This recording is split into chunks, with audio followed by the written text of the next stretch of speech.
Deuteronomy chapter 6. I'm taking from verse 4. Hear, O Israel, the Lord our God is one God. And thou shalt love the Lord thy God with all thy heart. Thou shalt love the Lord thy God. Love the Lord thy God with one what? All thy heart. Mark that scripture. Very important. With all thy soul, with all thy might. And these words which I command thee this day shall be in thy heart. You can read it down. And then number one, those scriptures are commandments. We are commanded as Christians to love the Lord with all our hearts. So my brother, I want to tell all of us, I discovered that why so many people find it difficult to serve the Lord is that they don't love God enough. I discovered that a lot of people, they find it difficult to give to God because they don't love God enough. I discovered that a lot of people, they find it difficult to take risk for God simply because they don't love God enough. And I'm here to tell you, brethren, we are commanded to develop a passionate love for God. Passionate love for God. Can I tell all of you, you can do anything for the object of your love. So many of us, our problem is that, in fact, we come to church simply because we want to use God. And we forget that God sees the inner depths of our hearts. And that's the whole problem. When you love the Lord, I was studying. By the grace of God, I've been privileged to travel a little places. I have gone to Europe. I have traveled to America and so on. And there is something I saw that is challenging because I said, and listen to me. When you go to Europe, you will see powerful church edifices, cathedrals. Some of them, when you stay on the ground and look at the height, if you were taken there, if you stay there and see human beings, they will be very small. And you know the funny thing, people that built those cathedrals, they were peasants. Some of them were living in 1 room, 2 rooms. They were coal miners. Then how did they build this kind of thing? They built for God the best. The best. And you know, when you see the organ, some of the organs are as large as half of the, or quarter of the width of the church building. Organ. The vestments. Everything. Class. Brethren, our God is an excellent God. Unfortunately, what some of us give to God is our leftovers. And it's not supposed to be so. Please, I want us to understand that God wants us to give him the best. And why? Our God is a great king. He is an excellent God. He gave us his own best. In the book of John chapter 3, verse 16, the Bible said, for God so loved the world that he gave his only begotten son, that whosoever believeth in him shall not perish, but do what? Have everlasting. God gave us his greatest gift. So God is the greatest giver. He gave us his only son. Somebody say his only son. Do you now understand why he demanded from Abraham his best? So if he gave us his best and demanded from Abraham, because he knew he was going to give his best, he demanded from Abraham his best. I want you to understand that God is still demanding from me and you the best. And never forget, the first man in the Bible that gave, his gift was rejected.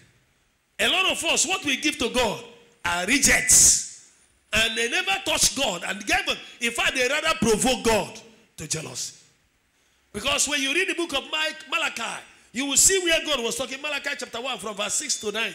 You will see where he was warning. He said, these kind of things you bring to him. He said, go and give it to your kings and see whether they will appreciate it, whether they will receive it even from you. So please, God wants us to give him our best. Let's not forget, when God wanted Abraham to sacrifice to him, he demanded his best, Isaac. Why? Giving is a major proof of your love for the object of your love.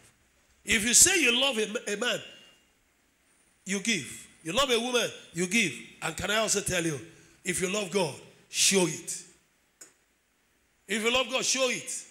So many of us, we are in the church. All we are interested is that we sit down before we say the great, they are out of the great. They don't find out how the work of God goes. They can't even sit down to use the little wisdom God gave to them to help move the work of God forward. They don't have time for that. They have nothing to give. That's their language. My brother, stop. Nobody has nothing to give. You have, everybody have something to give. It's a question, it's an attitude of heart. And I want you to understand that all of us are called to develop a giving attitude, or you are ingrate. Giving is the practical demonstration of your love for God. If you really love God, God will want you to show it. As grateful Christians who have received a lot of blessings from God, I want you to understand, are you hearing me? We need to show our appreciation by giving back to God our thanksgiving, to say, Lord, we appreciate you. Mary, all of us talk about her. Mary Magdalene, the Bible tells us, she gave God, Jesus, her best, costly scent. If you go and study where that scent came from, that scent came from in a particular forest in India. That's where the tree used to prepare the scent normally grows. And now look at the journey. In those days when there was no aeroplane, to travel can carry that material and the scent from there to Palestine. That was why it was a very costly scent. And that's why what this woman gave to Jesus, it didn't stop there. She used her hair and wiped away his feet. And yet the Bible tells me and you, love the Lord with all your heart, with all your strength, with all your soul, including your knowledge, your talent. They belong to God. We are stewards of the Lord. She gave him the best. Do you know something? Do you know why David decided to go and fight Goliath? I asked you, do you know? Listen to me. David decided to fight Goliath simply because he loved the Lord. It was his heart love for God. Some of us, you sit down, you're on the WhatsApp, God, the integrity of God, the integrity of the ministry is being insulted, and God has given you wisdom, he has given you education, and you cannot use it to defend the gospel. You love the Lord. What is the evidence? But David came in. See it in the book of 1 Samuel chapter 17 verse 26b. The Bible says that David came and heard that one Yeye man who just overgrew his brain was making noise against God. And the man said, for who is that uncircumcised Philistine that he should defy the army of the living God? He was reacting because of his passionate heart love for God. It was because of his love for God that he decided to fight. 17-year-old boy decided to risk his life. He took his destiny in his hands and decided to fight. That, brethren, that's practical love. Do you have it? It was a great love of God, and he was ready to die for the cause, the object of his love. He gave himself. What have you given? Do you remember there was a curse in the land in the book of 2 Samuel 24? The Bible tells us that God, through his prophet Nathan, has spoken and told David, listen, if you want this curse to stop, and you better know, there are things you cannot stop if you don't learn how to give to God. There are matters that require spiritual laws. Fire cannot come down upon this altar except there is a sacrifice. Check from the book of Genesis to Revelation, from Revelation to Genesis. That is a spiritual principle. Unfortunately, some Christians have been in the church. They have overgrown their knowledge of the word of God, or that they have known God too much, that they sit in the church and they cannot make sacrifice. And that's why they are murmuring. That's why their lives are full of complaints. Why? They don't know there are principles. Even God, before God could be able to bless, what's his name? God could bless Abraham, his best friend. He was relating with him. They were friends. And one day, Abraham complained to God and said, look, every day you tell me I will inherit the land. He said, how can I inherit the land when I go childless? It is this man, Eliezer, from Damascus. He is the one that is going to inherit me. What is the evidence? Show me a quality evidence. And what did God do? But God, the Bible says, Genesis chapter 15, God replied him and said, Abraham, we have been having a social relationship. If you want a deep spiritual relationship, beyond the shallow one, then come spiritually. There are spiritual laws. Even Isaac, who loved his best son was Esau. Before he could bless him, he told him, Esau, I love you very well. But if you want me to bless you, my brother, there are blessings that come from the mouth. There are blessings that come from the heart. If it's not coming from the heart, it's not going to be of any use. Therefore, if you want me to bless you, therefore, go and get me a savory meal, the one I love, and then my heart will bless you. The same principle, brethren. These are spiritual laws. You can't evade them. Otherwise, we are gamblers in the church. And the same thing, are you hearing what I'm saying? It's the same thing. God told Abraham, get me a heifer, a goat. This one, 3 years old. The other one, 3 years old. God, what is that? Sacrifice.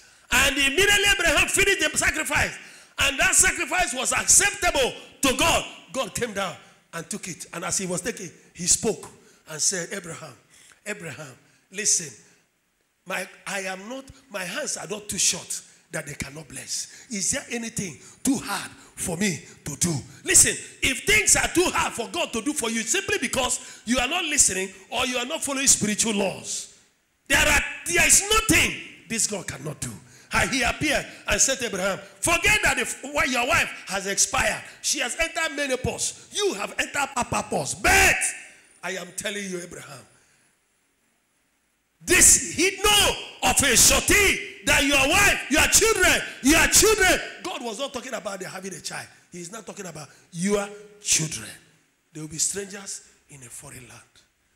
We are not talking about you having a child. We are talking about your children. That's what God told Abraham. Know of a surety that your seed shall be strangers in a strange land. And that was it. My brother, there is nothing this God cannot do.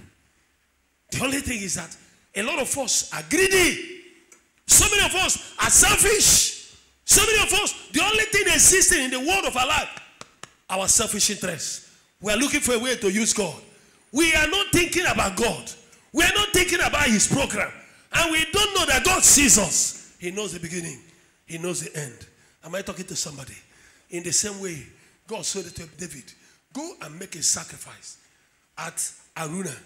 Raise me an altar there. Then the plague will stop. Remember they were praying. Remember they were prophets. They cried to God. But God was waiting for a sacrifice and an altar before the plague can stop. And well, to make a matter short, the Bible tells us that David got there. And David said to Aruna, nay, when he got there, Aruna, 2 Samuel chapter 24, verse 25 and 26. And he said to the man, Aruna said to David, take the land, take a ram, take the things for sacrifice, the wood, everything I provide. And David said, no, sorry. Far be it from me that I will do a sacrifice for my God that costs me nothing. Go to that 26, 25, brother. 24 and 25. And the king said, neither will I offer the burnt offering. How? Unto the Lord my God of that which costs me what? Nothing. Look at the second line. I will surely buy it of you. Stop looking for free things. So many of us have refused to grow. So many of us have refused to make sacrifice. So many of us have decided all their life they will be beggars. Before church abbas are here, every little man they see that parked a good car, you go outside begging them or your state. Now you are here and there. They have become your God. The Bible said, look unto Jesus, the author and finisher of our faith. You are no more looking unto God. You don't know that every big man has a big problem. If they don't meet your need, you get offended. God is not with you in that your offense because you don't know what every big man carries. Stop using your eyes to serve God. Stop using your senses to serve God. Some they come to me, they say, God said, we should meet you. You are the one that will do this. You will do this one. And I said, well, it's okay. He has not spoken to you. When he speaks, definitely you get in touch. I'll get in touch with you. Finish. Let nobody coerce you.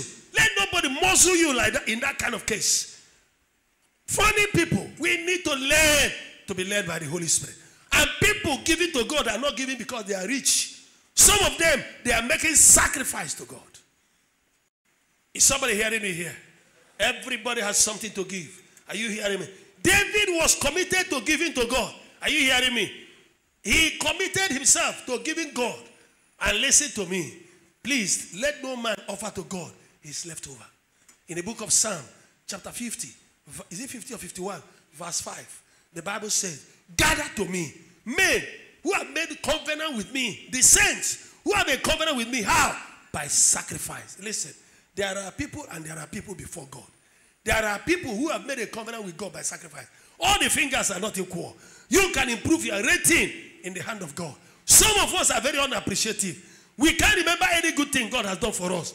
I listened to a video yesterday, and as I was listening to it, I began to call the attention of my wife. I said, look, there is so much to learn in this video. It was a drama. And in that drama, and listen, many of you, a lot are guilty. In that drama, somebody came to God, and he came at the altar, and he said, Chineke, mo leo, and that's the prayer of many of our sisters. Mo le, yamagema. And how many years now? And she has not married. Nobody seems to talk to her. Nobody even wants to. No young man wants to take her out. He said, God, what is this one? And God, and the angel took the prayer to God. Immediately went to heaven and appeared in the throne and said, called her name and said, she's praying and said she wants a wife in Jesus' name. He said, she will get it in 5 years' time. Somebody say 5 years. And she's already dying now. She's becoming weary now and has extra 5 years to wait. Then another person appeared. He said, God, look at me. Oh. You have given me, I have money, very rich. And all I have are girls. You don't think you have not given me money, giving me a male child that will inherit me. Stupid idiot. He has not thanked God for even giving him money. He has not thanked God for the children that he has. But rather, he is murmuring and complaining, selfishness. And when you get close to these kind of people, they don't have time for the work of God. They are not interested whether the work of God is going forward or not. It doesn't bother them. Only their self. The only world existing is the world around their life. And of course, God told him 3 years. And then a blind man came with his walking stick. Came to the altar and said, he said, my Lord and my Father, I have come not with any gift, not for any prayer point. But I want to thank you for life. I want to thank you because you know all my needs and you can provide them. And therefore, what I have come now is to give you thanks. Okay, he opened his mouth and began to sing songs of praises that even as I was listening to it as a drama, my head swelled. While he was singing, God stood up from his throne and began to move. And began to move. In fact, let me open the thing a little so that you know. God began to move. Are you hearing what I'm saying? Listen, he dwells in glory. He is Jehovah, the Almighty God. He likes to, listen, a God who said, I said to myself that I am God. He is waiting for you to remind him, you are a great God. You are the King of Kings. You are the Lord of Lords. Besides you, there is nobody else who has said, and it came to pass when you have never spoken. I believe in you. I believe in you. Beside you, I know nobody else. That's what he wants to hear, brethren. And as that man was praising God, the angel came and told him, so person is worshiping me. He said, tell him that he will start seeing now. He didn't pray, but he has been told he will start seeing now. Light went through his eyes.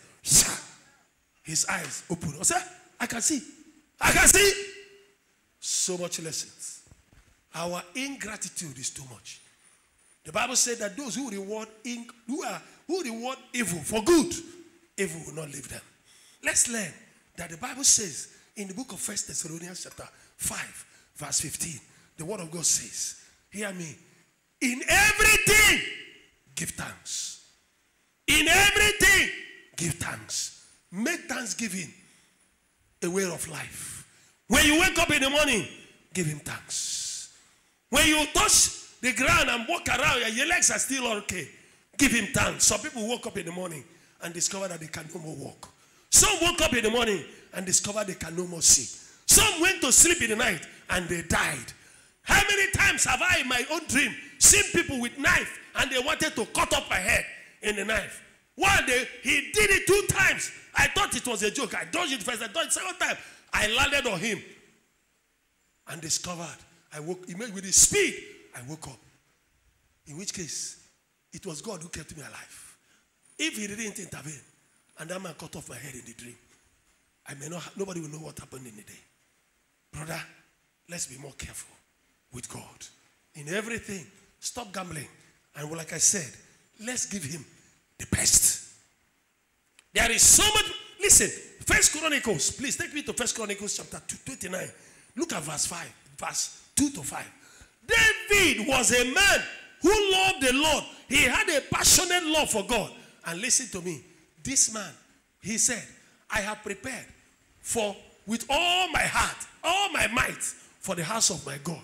And I want to ask you, since January till now, what did you prepare for the house of the Lord? For all the blessings. I know a ministry, one great ministry. In fact, winners, every month had a Thanksgiving service. The end of every month. Give God thanks because you could have died before the end of the month. Those who died, you are not greater than them. And listen to me. And then he said, gold for the things of gold, to be made of gold. And silver for the things of the silver, and brass for the things of brass. Iron for the things of iron.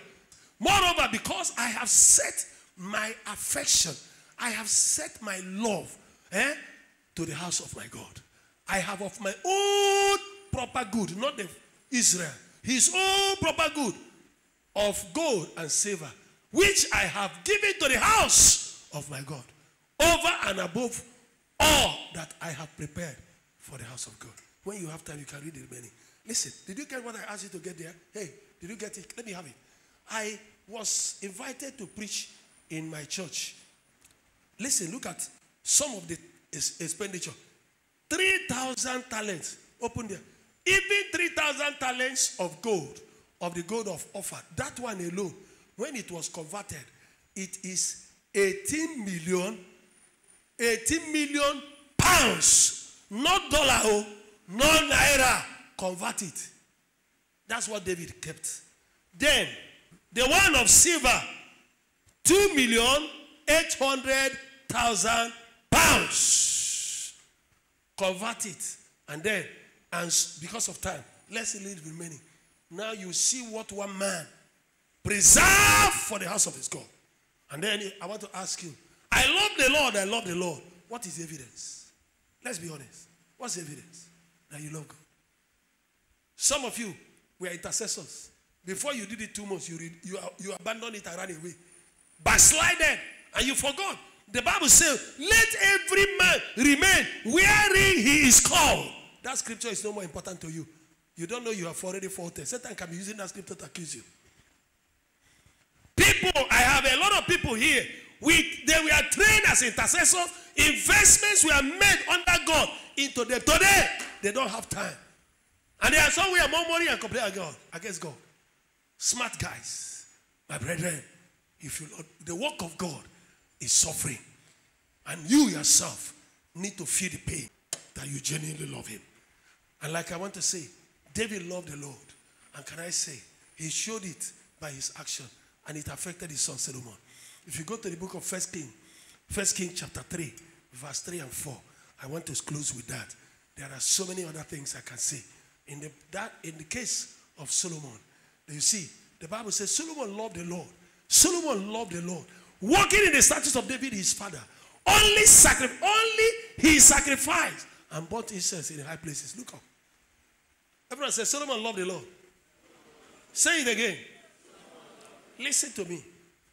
So many born again, their problem is because they serve God from here.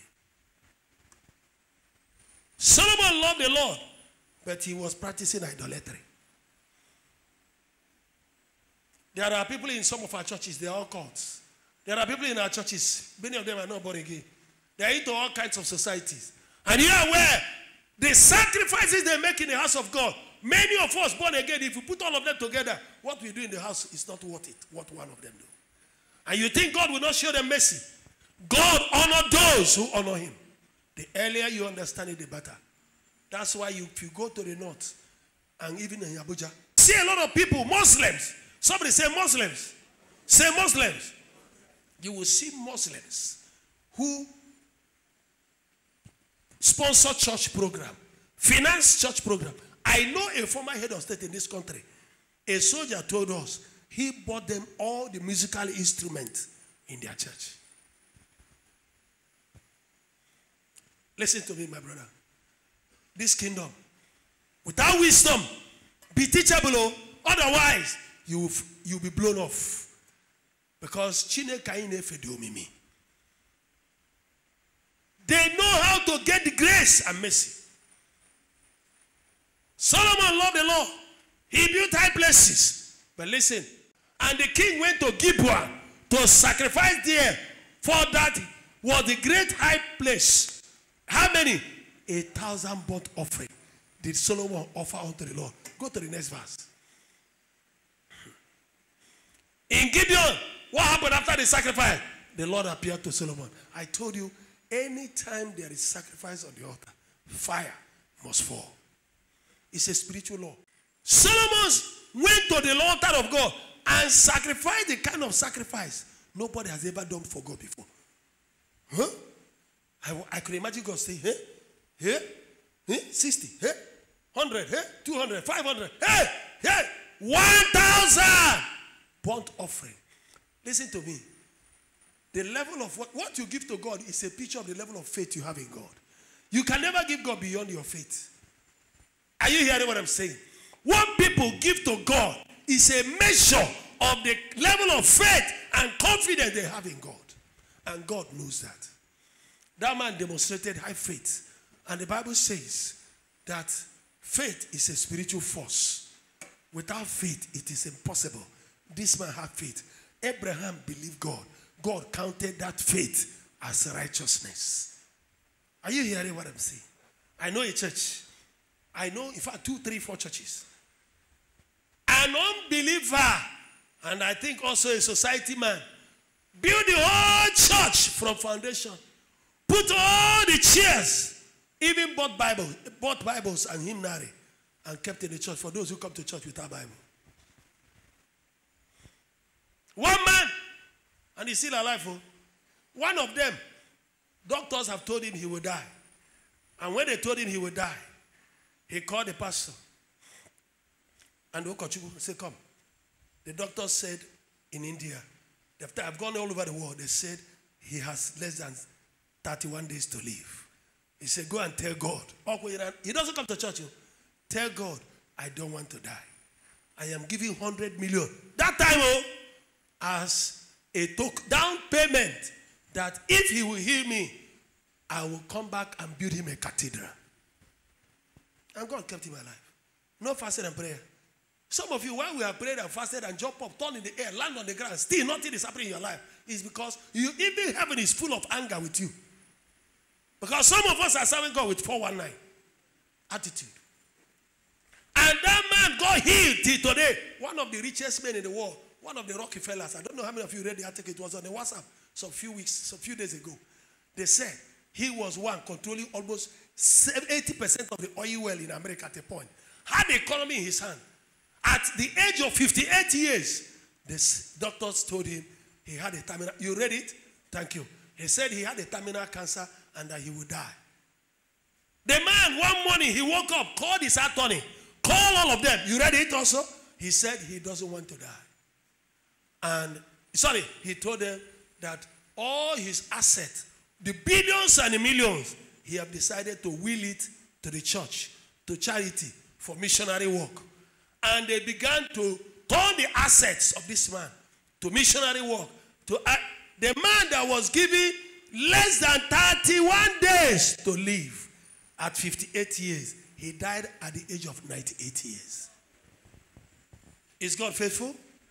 I want here today, we are calling you to learn to be faithful to God.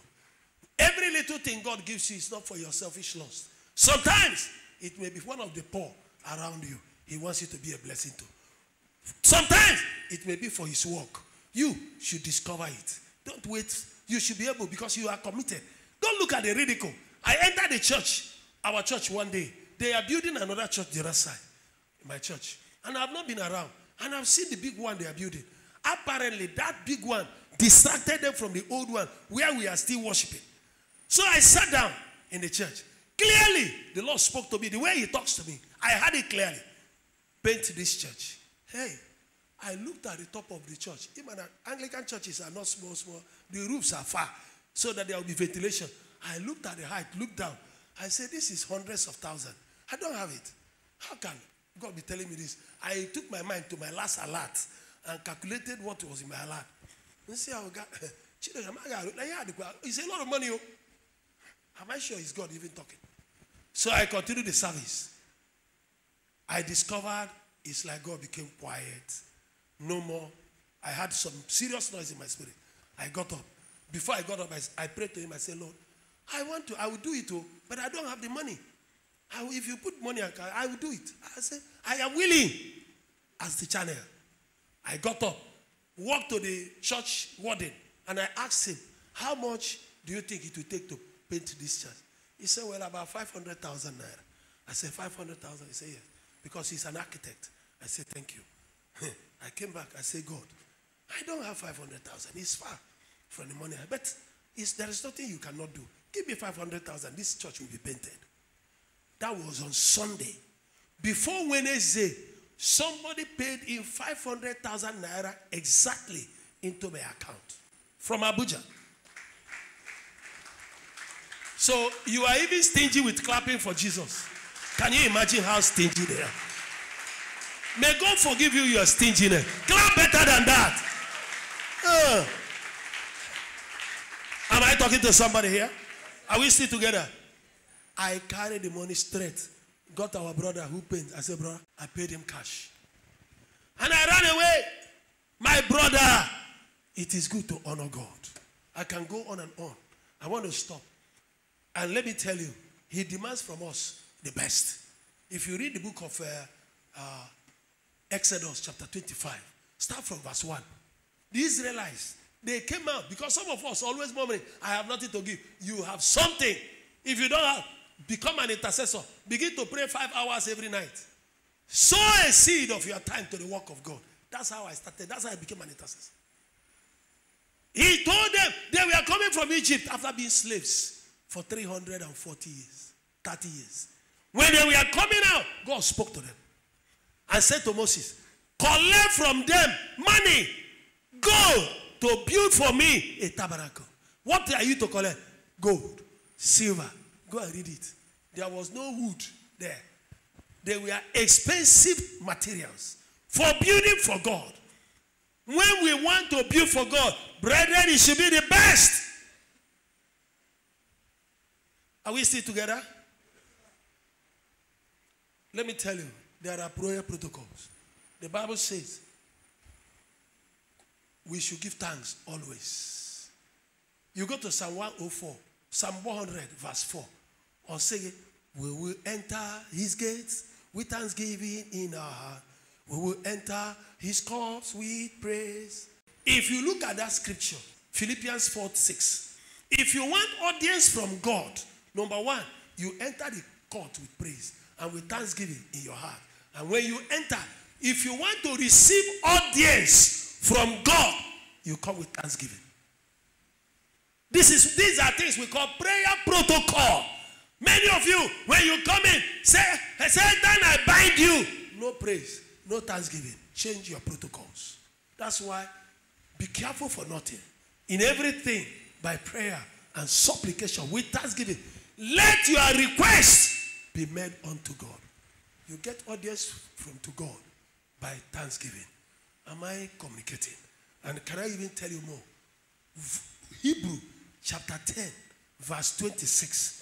If you really, Hebrew 10, verse 36, if you really follow the principles, God now will keep his promises. If you don't, he is not committed to his promises. Look at, for we have need of patience, that after you have done the will of God, what is the will of God? I will enter his gates with thanksgiving in my heart. I will enter his court with praise. Then I will say, are you hearing what I'm saying? When you follow those principles, the Bible said, then the will of God, if you are fulfilled, then you will receive the promise. What are the promises? No weapon formed against you shall prosper. Amen. What are the promises? Are you hearing me? You will be the head and not the tail. What are the promises? That healing is the children's bread. What are the promises? Brother, you see that these are the keys. There are spiritual laws. that govern the heaven and earth. Let's stop gambling. Let's read our Bible. Let's obey the word of God. Let's follow the spiritual principle. And let me tell you, this year, next year, God will begin to enlarge our coast beyond our widest imagination. Bow your head and let us pray. Father, we want to thank you because they have had your word. And the entrance of your word, it gives life and it gives light. And we ask you, dear Lord, bless them, prosper them, enlarge their coast, open new doors, even as they honor you. And therefore, Lord, bless your name.